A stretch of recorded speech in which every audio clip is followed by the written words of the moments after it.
I'm 94 years old. My children put me in a nursing home, and 427 days later, I walked out. Now, before you think this is one of those dramatic stories where everything went wrong all at once, it didn't. That's the part people don't understand. You don't lose your life in one big moment.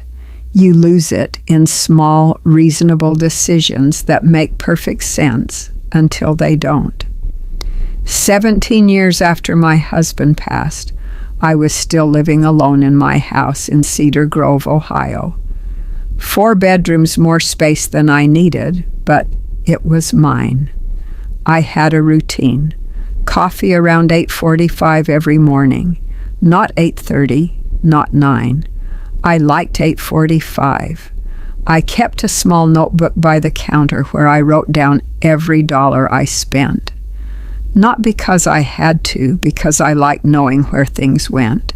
I still did small sewing jobs for a few people in the neighborhood. Nothing fancy. Hemming pants, fixing zippers.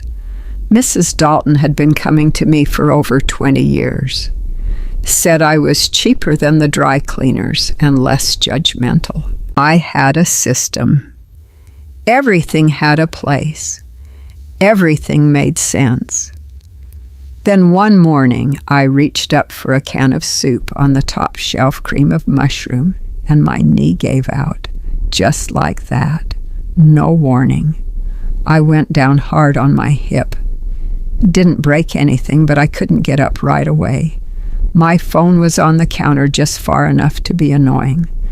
I stayed on that kitchen floor for about 40 minutes before I got to it. At the hospital, the doctor looked at my chart, then at me, and said, "You shouldn't be living alone anymore." That sentence didn't hurt, but the way my son looked at me after that did. He didn't say anything right away, but he stayed longer that day than he usually did. My son Michael started coming by every morning after that. At first it felt nice. He'd check in, ask if I needed anything. Then he started opening the fridge, looking at expiration dates, throwing things out I was still planning to eat. My daughter Susan came the next week. She went straight to the hallway and pressed every smoke detector like she was testing a hotel room.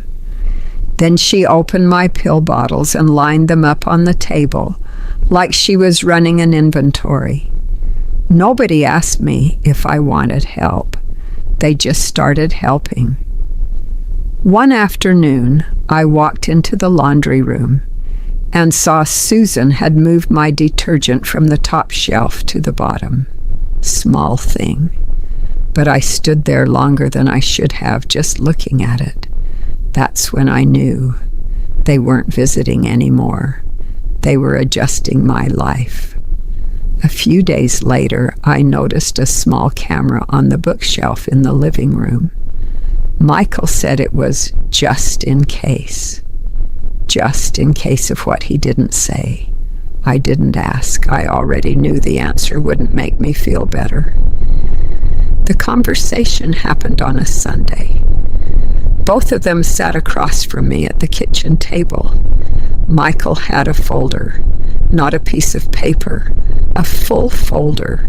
Brochures, printouts, numbers highlighted like he was presenting a business plan. Willow Creek Skilled Nursing, he said. It's a good place. Then he slid the paper across the table.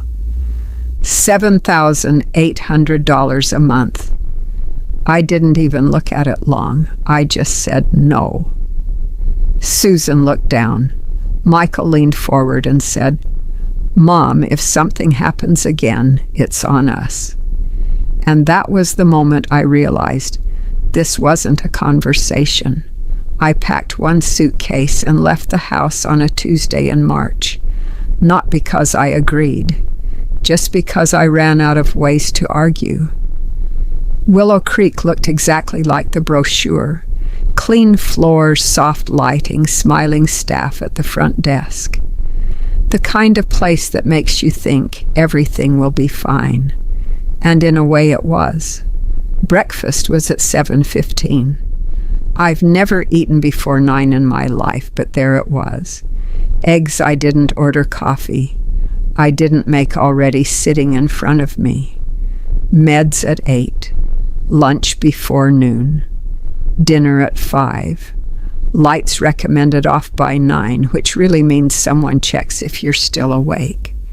You don't notice it at first, that your day isn't yours anymore. My name wasn't Eleanor there. It was E. Hayes, room 214.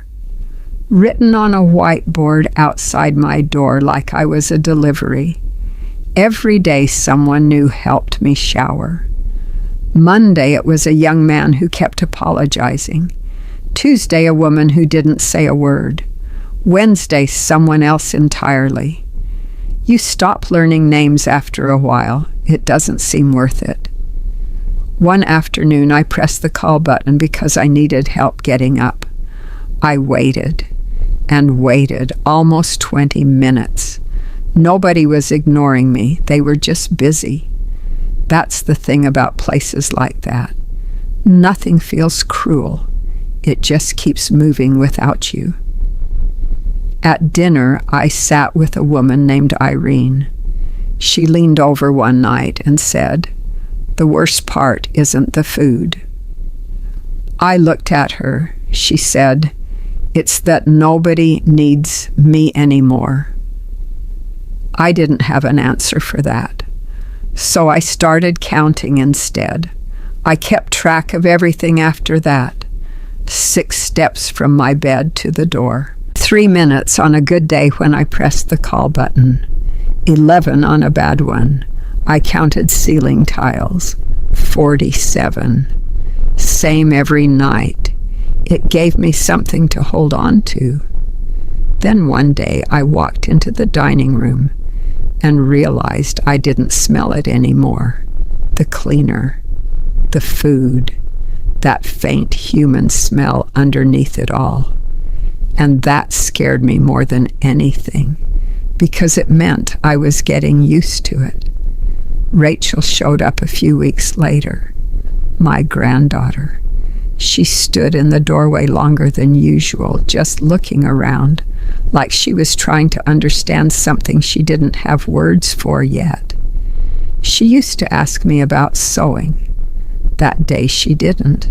She sat down and said, "Grandma, do you actually want to be here?" I said no. She didn't try to comfort me, didn't say it was temporary. She just nodded like she'd been waiting for me to say that out loud. Then she said, "Okay, then we're getting you out." Michael didn't agree. Susan didn't either. They kept saying the same thing. It's safer this way. We can't take that risk again. Rachel didn't argue louder. She just kept working. Phone calls, county offices, Medicaid. Getting transferred, put on hold, told to call someone else. She got denied once because a form was missing. Fixed it. Sent it again. Eventually she found something none of us had heard about. Not a better facility. Something else. They handed me a pen, and for a second my hand just stayed there. I had already signed so many things over the past year, forms, permissions, agreements I didn't fully agree with. This one felt different. The doctor had cleared me. The house had been checked. There were grab bars in the bathroom now, no loose rugs, and a little emergency button I could wear around my neck, like a piece of jewelry I never asked for. Everything was safe. That word again. A nurse looked at me and said, "You're going home today."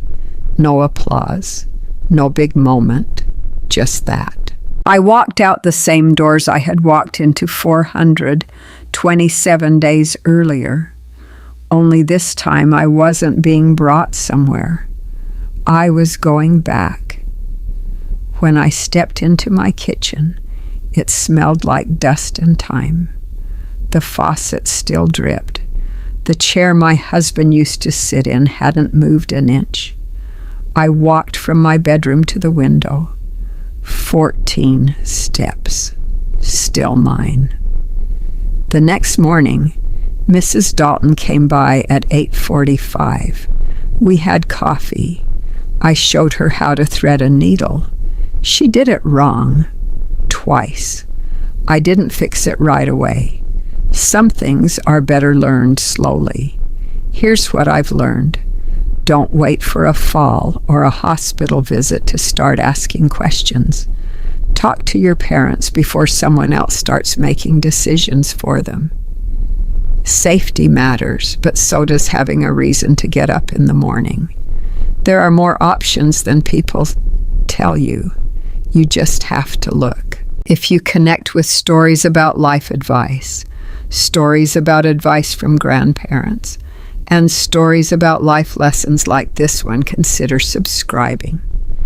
Not for me, for the next story you might need before you even realize it.